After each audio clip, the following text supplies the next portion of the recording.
S dear friends, ಎಲ್ರಿಗೂ ನಮಸ್ಕಾರ.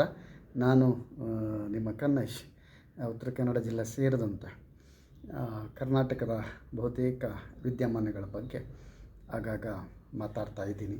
ನಿಮ್ಮಿಂದ ಸಿಗ್ತಾ ಇರುವಂಥ ರೆಸ್ಪಾನ್ಸನ್ನು ನೋಡಿದಾಗ ನನಗೆ ಭಾಳ ಖುಷಿ ಆಗ್ತಾಯಿದೆ.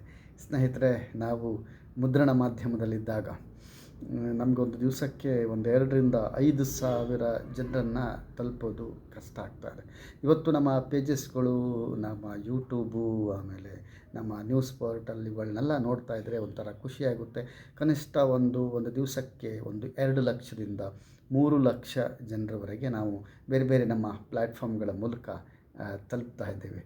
ಸೊ ನಮ್ಮ 25 ವರ್ಷಗಳ ಸೇವೆಗೆ ನೀವು ನಮಗೆ ಕೊಡ್ತಾ ಇರುವಂತಹ ಬೆಂಬಲಕ್ಕೆ ಸಹಜವಾಗಿ ನನಗೆ ಖುಷಿಯಾಗಿದೆ. ಆಮೇಲೆ ಇನ್ನಷ್ಟು ಭಾಳ ಒಳ್ಳೆಯ ಕೆಲಸಗಳನ್ನು ಮಾಡೋ ಹಿನ್ನೆಲೆಯಲ್ಲಿ ನಾವು ಪ್ರಯತ್ನ ಮಾಡೋಣ ಅನ್ನುವಂತಹ ಒಂದು ಭರವಸೆಯನ್ನು ಕೊಡ್ತಾ ನಾನಿವತ್ತು ನಿಮಗೆ ಅಗೇನ್ 3ನೇ ಹಂತ, ಈ ನದಿ ತಿರುವಿಗೆ ಸಂಬಂಧಪಟ್ಟಂಥ ವಿಚಾರಗಳನ್ನು 3ನೇ ಕಂತಿನಲ್ಲಿ ಮಾತಾಡಲಿಕ್ಕೆ ಇದ್ದೇನೆ. ಸ್ನೇಹಿತರೆ, ಈಗ ಸಹಜವಾಗಿ ನಮಗೆ ನಮ್ಮ ಜಿಲ್ಲೆ, ನಮ್ಮ ರಾಜ್ಯ, ನಮ್ಮ ನೆಲ, ನಮ್ಮ ಭಾಷೆ, ನಮ್ಮ ಜನರ ಮೇಲೆ ಅಭಿಮಾನ ಇರುವಂಥದ್ದು. ನಾವು ಕೂಡ ಈ ದೇಶದ ಪ್ರಜೆಗಳಾಗಿ ಈ ದೇಶಕ್ಕೆ ವಿಶ್ವ ಪರಿಸರದ ಭಾಗಿಗಳಾಗಿ ನಾವು ವಿಶ್ವ ಪರಿಸರಕ್ಕೆ ಕೊಡಬೇಕಾಗಿರುವಂತಹ ಕಾಣಿಕೆ ಮಹತ್ವದ್ದು ಇದೆ. ಫಾರ್ ಎಕ್ಸಾಂಪಲ್, ಇವತ್ತು ನಮ್ಮ ಹತ್ತಿರದಲ್ಲಿರುವಂತಹ ನೀವು ಜೋಗವನ್ನು ನೋಡ್ತಾ ಇದ್ದೀರಿ. ಆ ಜೋಗದ ವೈಭವ ಹಾಗೆ ಬಹುಶಃ ವಿಶ್ವೇಶ್ವರಯ್ಯನವರು ಬಂದು ಅಲ್ಲಿ ಒಂದು ಯೋಜನೆಯನ್ನು ಮಾಡ್ಬೋದು ಅನ್ನುವಂಥ ಕನಸನ್ನು ಕಂಡು ಆವತ್ತಿನ ಸರ್ಕಾರ, ನೆಹರೂರು, ಒಟ್ಟಾರೆ ಆವತ್ತಿನ ಆ ವ್ಯವಸ್ಥೆಯಿಂದ ಒಂದು ಹೈಡಲ್ ಪ್ರಾಜೆಕ್ಟ್ನ ಯೋಜನೆ ಶುರುವಾಗುತ್ತೆ. ಅಲ್ಲಿ ನಿರಾಶ್ರಿತರಾದ ಎಷ್ಟೋ ಜನರು ಇವತ್ತು ಬೇರೆ ಬೇರೆ ಕಡೆ ವಲಸೆ ಹೋಗಿದ್ದಾರೆ. ಹಾಗೆಯೇ ನಾವು ಅಲ್ಲಿಂದ ನಮ್ಮ ಜಿಲ್ಲೆಯ ಕದ್ರಾ, ಆಮೇಲೆ ಕೈಗಾ, ಆನಂತರ ಕಾರವಾರ, ವಿಶೇಷವಾಗಿ ಕಾರವಾರದ ನೆವೆಲ್ ಬೇಸ್ ನಮ್ಮ ನೌಕಾನೆಲೆ ಏನಿದೆ ಅದು ಭಾರತದ ಸೆಕ್ಯುರಿಟಿಗೆ ಬೇಕಾಗಿರುವಂಥ ಒಂದು ಮಹತ್ವದ ಯೋಜನೆ. ಅದಕ್ಕೆ ಕೂಡ ಯೋಜನೆಯನ್ನು ತಯಾರಿಸಿದವರು ನಮ್ಮ ರಾಜೀವ್ ಗಾಂಧಿಯವರು, ಆನಂತರ ಜಾರ್ಜ್ ಫರ್ನಾಂಡಿಸ್ ಅವರು ಭಾಳ ಹಠದಿಂದ ಅದನ್ನು ಸಾಧ್ಯ ಮಾಡ್ತಾರೆ. ಹಾಗೆಯೇ ನೀವು ಕೊಂಕಣ ರೈಲ್ವೆ ನೋಡ್ತೀರಿ, ಅದು ಕೂಡ ಕಾಂಗ್ರೆಸ್ನ ಕನಸು, ಬಟ್ ಅದನ್ನು ನೆರವೇರಿಸಿದವರು ನಮ್ಮ ಜಾರ್ಜ್ ಫರ್ನಾಂಡಿಸ್ ಅವರು. ಸೊ ಹೀಗೆ ನಮ್ಮ ನೆಲದ ಜನಗಳು ನಮ್ಮ ಊರಿಗೆ, ನಮ್ಮ ದೇಶಕ್ಕೆ, ನಮಗೆ ಪೂರಕವಾಗಿರುವಂಥ ಭಾಳಷ್ಟು ಕೆಲಸಗಳನ್ನು ಮಾಡಿದ್ದಾರೆ. ಮತ್ತು ವಿಶೇಷವಾಗಿ ನಮ್ಮ ಜಿಲ್ಲೆಯಲ್ಲಿ ಇಂಥ ಯೋಜನೆಗಳೆಲ್ಲ ಬಂದಾಗ ಪ್ರಾಥಮಿಕವಾಗಿ ಮೊದಲ ಹಂತದಲ್ಲಿ ಒಂದು ವಿರೋಧ ವ್ಯಕ್ತವಾಗುತ್ತೆ. ಅದರಲ್ಲೂ ವಿಶೇಷವಾಗಿ ನಾವೆಲ್ಲ ಗೌರವಿಸುವಂತಹ ನಮ್ಮ ಸ್ವರ್ಣವಲ್ಲಿ ಶ್ರೀ ಗಂಗಾಧರೇಂದ್ರ ಸರಸ್ವತಿ ಈ ಸ್ವಾಮೀಜಿಗಳು.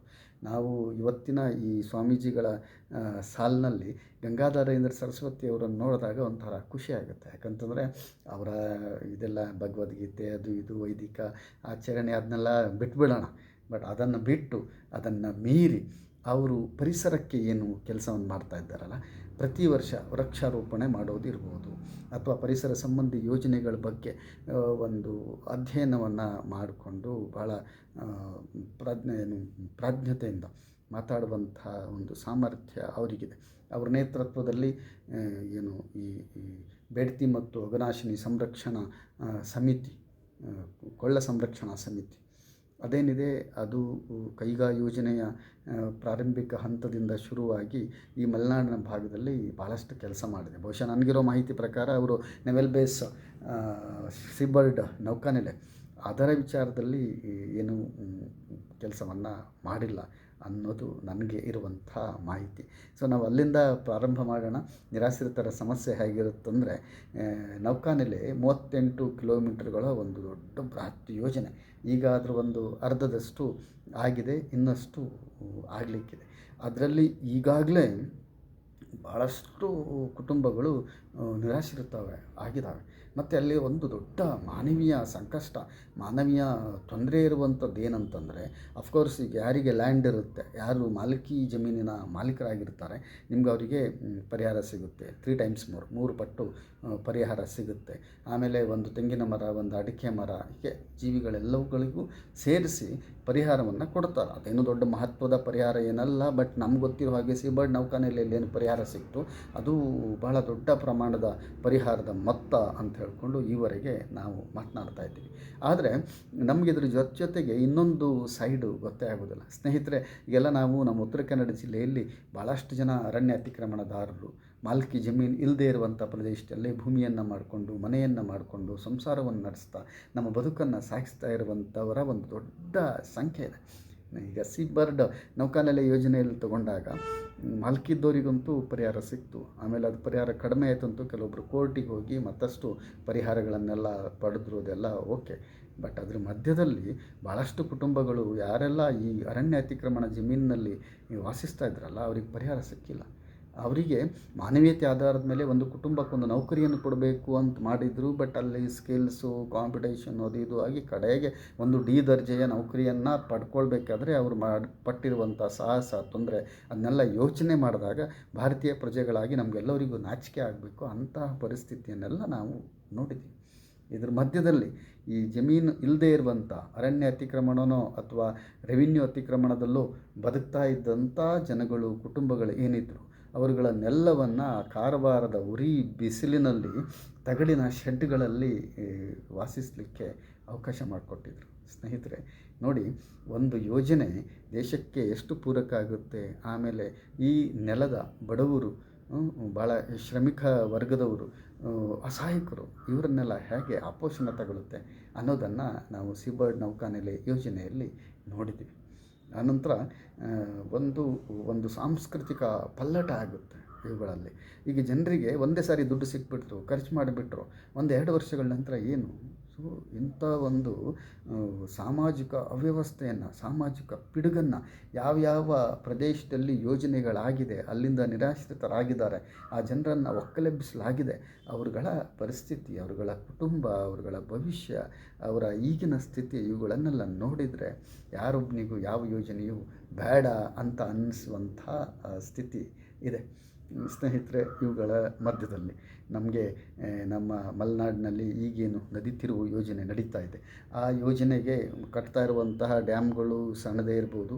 ಅಲ್ಲಿಂದ ನೀರನ್ನು ತಗೊಂಡು ಹೋಗಲಿಕ್ಕೆ ಬಹುಶಃ ನಮ್ಮ ಜಿಲ್ಲೆಯ 100 ಕಿಲೋಮೀಟ್ರ್ ಈ ಪಶ್ಚಿಮ ಘಟ್ಟ ಪ್ರದೇಶದಲ್ಲಿ ಕನಿಷ್ಠ 4 ವೇ, ಕನಿಷ್ಠ 50 ಅಡಿಗಳ 4 ಟ್ರ್ಯಾಕ್ಗಳು, ಕಡಿಮೆ ಅಂತಂದರೂ ಒಂದು 25 ಕಿಲೋಮೀಟ್ರಿಂದ 100 ಕಿಲೋಮೀಟ್ರ್ ಗಳವರೆಗೆ ಸಾಕ್ತಾ ಇದ್ದಾರೆ.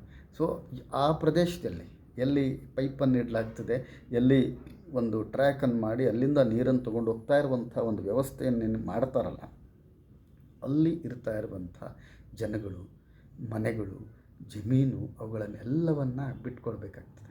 ಅಂದರೆ ಈ ಯೋಜನೆಯಿಂದ ನಿರಾಶ್ರಿತರು, ನಿರ್ಗತಿಕರು ಆಗ್ತಾ ಇರುವಂಥ ಸಂಖ್ಯೆಯನ್ನೇನಾದರೂ ಯೋಚನೆ ಮಾಡಿದರೆ ಒಂದು ಸಾಮಾಜಿಕ ಕ್ಷೋಭೆಗೆ ಏನೇನೆಲ್ಲ ಬೇಕಲ್ಲ ಅವೆಲ್ಲ ಆಗುವಂಥ ಸಾಧ್ಯತೆಗಳು ನಮ್ಮ ಕಣ್ಣು ಮುಂದಿವೆ. ಹಾಗಾಗಿ ಒಬ್ಬ ಜನಸಾಮಾನ್ಯ ಏನು ಯೋಚನೆ ಮಾಡ್ತಾನೆ, ನನ್ನ ಭೂಮಿ ಉಳಿಬೇಕು, ನನ್ನ ಮನೆ ಉಳಿಬೇಕು, ನನ್ನ ಸಂಸಾರ ಉಳಿಬೇಕು ಅಂತ. ಸೊ ನಮ್ಮಂಥವ್ರು ನಾವೇನು ಯೋಚನೆ ಮಾಡಬೇಕು, ಅಂತಹ 100 ಕುಟುಂಬಗಳು, ಅಂತಹ 1000 ಕುಟುಂಬಗಳು ಉಳಿಬೇಕು, ಅದು ಮಾನವೀಯತೆ. ಅವರನ್ನು ಉಳಿಸ್ಬೇಕು, ಅದು ಮಾನವೀಯತೆ. ಅಫ್ಕೋರ್ಸ್ ಯೋಜನೆಗಳನ್ನು ತಡೆಯಲಿಕ್ಕೆ ಆಗೋದಿಲ್ಲ ಅಂತ ಅಂದ್ಕೊಳ್ಳೋಣ, ಯೋಜನೆಗಳನ್ನು ತಡೆಯಲಿಕ್ಕೆ ಆಗೋದಿಲ್ಲ, ಹಾಗೇ ಆಗುತ್ತೆ. ಇವರೆಲ್ಲರೂ ನಿರಾಶ್ರಿತರಾಗ್ತಾರೆ, ಇವರೆಲ್ಲವರನ್ನು ಎತ್ತಂಗಡಿ ಅಥವಾ ಒಕ್ಕಲೆಬ್ಬಿಸುವಂತಹ ಅನಿವಾರ್ಯ ಪರಿಸ್ಥಿತಿ ಬರುತ್ತದೆ ಅಂತ ಆದರೆ ಒಂದು ಜವಾಬ್ದಾರಿಯುತ ಸರ್ಕಾರಕ್ಕೆ, ಜನಪ್ರತಿನಿಧಿಗಳಿಗೆ, ಇಲ್ಲಿ ಏನು ತೊಂದರೆಗೊಳಗಾಗ್ತಾರಲ್ಲ ಇವರಿಗೆ ಸಿಗಬೇಕಾಗಿರುವಂತಹ ಒಂದು ಅತ್ಯುತ್ತಮ ಬದುಕು, ಒಂದು ಅತ್ಯುತ್ತಮ ಭವಿಷ್ಯ, ಒಂದು ಭದ್ರತೆ, ಇವುಗಳನ್ನು ನೀಡುವಂಥ ವಿಚಾರದಲ್ಲಿ ನೀವು ಪ್ರಾಮಾಣಿಕರಾಗಿರಬೇಕಲ್ವ. ನಮ್ಮ ಜಿಲ್ಲೆಯ ರಾಜಕಾರಣಿಗಳು ವೇದಿಕೆ ಮೇಲೆ ಕೆಸರಾಡಿಸ್ಕೊಳ್ತಾರೆ, ನಿಮ್ಮ ಅವಧಿಯಲ್ಲಿ ನೀವು ಯೋಜನೆಗಳನ್ನ ಡ್ರಾಪ್ ಮಾಡ್ಬೋದಿತ್ತು, ಆಯಿತು ಸ್ವಾಮಿ ನಮ್ಮ ಯೋಜನೆದು ಬಿಟ್ಟುಬಿಡಿ, ನಿಮ್ಮ ಯೋಜನೆಯಲ್ಲಿ ಶರಾವತಿ ಪಂಪ್ಡ್ ಸ್ಟೋರೇಜ್ ಆಗ್ತಾ ಇದೆಯಲ್ಲ, ಹೀಗೆ ನೀವೆಲ್ಲರೂ ಯೋಜನೆಗಳ ಪರವಾಗಿ ಯಾಕಿರ್ತೀರಿ ಅನ್ನುವಂಥ ಒಂದು ನಿಗಿ ಸತ್ಯ ಏನಿದೆಯಲ್ಲ ಅದು ಬೇರೆಯೇ. ಅದ್ರ ಬಗ್ಗೆ ನಾವು ಯೋಚನೆ ಮಾಡೋದು ಬೇಡ. ಆದರೆ ನಮ್ಮ ಕಳಕಳಿ ಏನಿದೆ ಅಂತಂದರೆ ಯೋಜನೆಗಳನ್ನು ಮಾಡಬೇಡಿ, ಯೋಜನೆಯಿಂದ ಜನರನ್ನು ನಿರಾಶ್ರಿತರನ್ನಾಗಿ ಮಾಡಬೇಡಿ, ಜನರ ಬದುಕಿಗೆ ಕೊಳ್ಳಿಯನ್ನು ಇಡಬೇಡಿ. ಒಂದು ವೇಳೆ ನಿಮಗೆ ಇದನ್ನೆಲ್ಲ ತಪ್ಪಿಸ್ಲಿಕ್ಕೆ ಆಗೋದಿಲ್ಲ ಅಂತಂದರೆ ಅಟ್ಲೀಸ್ಟ್ ಯಾರ್ಯಾರನ್ನೆಲ್ಲ ನೀವು ಒಕ್ಕಲೆಬ್ಬಿಸ್ತಾ ಇದ್ದೀರಲ್ಲ, ಯಾರ್ಯಾರೆಲ್ಲ ಈ ದೇಶಕ್ಕಾಗಿ ಬೇರೆ ಪ್ರದೇಶದಲ್ಲಿರುವಂತಹ ಜನರಿಗಾಗಿ ತಮ್ಮ ಬದುಕನ್ನು, ತಮ್ಮ ಭೂಮಿಯನ್ನು, ತಮ್ಮ ನೆಲೆಯನ್ನು, ತಮ್ಮ ಸಂಸಾರವನ್ನು ತ್ಯಾಗ ಮಾಡಿಕೊಳ್ತಾರಲ್ಲ, ನೀವು ಅವರಿಗೊಂದು ಉತ್ತಮ ಬದುಕನ್ನು, ಒಂದು ಶ್ರೇಷ್ಠ ಬದುಕನ್ನು, ಒಂದು ಭದ್ರತೆಯ ಜೀವನವನ್ನು ಕೊಡಲಿಕ್ಕೆ ಆಗದೇ ಇದ್ದರೆ ನಿಮ್ಮನ್ನು ನಾವು ಜನಪ್ರತಿನಿಧಿಗಳಂತ ಯಾಕೆ ಕರಿಬೇಕು? ಇಂತಹ ಒಂದು ಪ್ರಶ್ನೆಯನ್ನು ಇಡ್ತಾ ನಾನು ಇವತ್ತಿನ ನನ್ನ ಚರ್ಚೆಯನ್ನು ಮುಗಿಸ್ತಾ ಇದ್ದೇನೆ. ಸ್ನೇಹಿತರ, ಈ ಬಗ್ಗೆ ನಾವು ಮತ್ತೆ ಮೇಲಿಂದ ಮೇಲೆ ಮಾತಾಡೋಣ. ನಿಮಗೆ ನನ್ನ ಈ ವಿಚಾರ ವಿಮರ್ಶೆ ಇಷ್ಟ ಆದರೆ ನೀವು ನನಗೆ ಮೆಸೇಜನ್ನು ಮಾಡಿ, ಅಥವಾ ಸಂದರ್ಭಿಕವಾಗಿ ನಿಮ್ಗೆ ಹೇಗೆ ಪ್ರತಿಕ್ರಿಯಿಸಲಿಕ್ಕಾಗ್ತದೆ ಹಾಗೆ ಪ್ರತಿಕ್ರಿಯಿಸಿರಿ. ಇಷ್ಟನ್ನು ಹೇಳ್ತಾ ನಾನು ನಿಮ್ಮ ಜೊತೆ ಸದಾ ನಿಂತಿರ್ತೀನಿ. ನನ್ನ ಎಲ್ಲ ಆನ್ಲೈನ್ ಪ್ಲ್ಯಾಟ್ಫಾರ್ಮ್ಗಳ ಜೊತೆಗೆ ನೀವು ಕೂಡ ನನ್ನ ಜೊತೆಗೆ ನನ್ನನ್ನು ಫಾಲೋ ಮಾಡ್ತಾ, ನಮಗೆ ಸಬ್ಸ್ಕ್ರೈಬ್ ಮಾಡ್ತಾ, ಲೈಕ್ ಮಾಡ್ತಾ, ಶೇರ್ ಮಾಡ್ತಾ ನಮ್ಮ ಜೊತೆಗೆ ಇರಬೇಕು ಅನ್ನುವಂತಹ ಒಂದು ಕಳಕಳಿಯ ಮನವಿಯನ್ನು ಮಾಡ್ತಾ ಇವತ್ತಿನ ಈ ನನ್ನ ಒಲಿದಂತೆ ಹಾಡುವ ಮಾತನ್ನು ಮಾಲಿಕೆಯನ್ನು ಮುಗಿಸ್ತಾ ಇದ್ದೀನಿ. ಧನ್ಯವಾದಗಳು ಸ್ನೇಹಿತರೆ, ಮತ್ತೆ ಸಿಗೋಣ.